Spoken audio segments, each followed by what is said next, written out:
Hey everyone, this is Dimitra Hardware here, looking at the Galaxy S4 from Samsung. It looks a lot like all of the leaked images we've seen, so it still has a plastic case. The side has a slightly shinier polycarbonate bezel, it looks like. One thing you'll notice immediately is that the screen is actually pretty bright. It seems even brighter than the Galaxy S3, and honestly even more sharp. This is a 1080p display. So here, the home screen looks about the same as normal. Taskbar, same as Galaxy S3, but there are some cool software features here. They've added the hover ability that was on the Galaxy Note 2 and 10.1. So now you could just kind of hold your finger slightly above the display, so like it's a couple centimeters, and you can unlock more information. This is like just the text messages. It's kind of interesting. I'm actually taking advantage of a similar feature in the web browser here.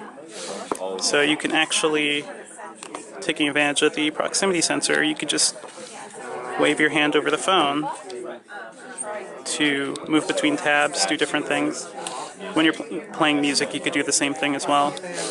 In comparison to the Galaxy S3, not really that noticeable at first glance. This is the S3 right here. The S5, or the S4, even though it has a bigger screen, it actually feels lighter, feels a little more comfortable in your hand.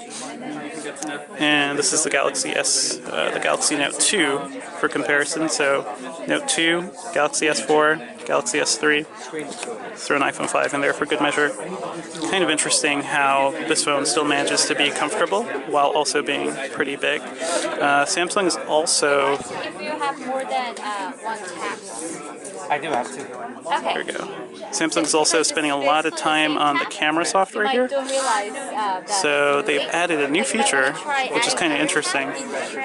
They've added a new feature to actually use both the front and rear camera at the same time. So this is me taking this video and my finger over it, and rear video. So you can actually take photos like this, you could take videos like this, which is just a really interesting use of the front and rear panels at the same time. You can also do video chats like this. So here are a few examples of how you can use the dual camera feature. This is a video that was just pre-loaded, and it shows there somebody using the front camera and the rear camera at the same time. I figure this is actually shot with the Galaxy S4, but can't really tell. Here's another interesting use of the dual cameras. You can actually just go side by side, like here. Could be really useful for interviews. Another thing Samsung's focusing on is health with this phone. So there's a new S Health app, which can actually track the steps you've taken, track stairs you've climbed, and basically do like a lot of what the body health, the health tech gadgets are doing right now. So this one hasn't really been used much, but it also has sensors for humidity, couple other things.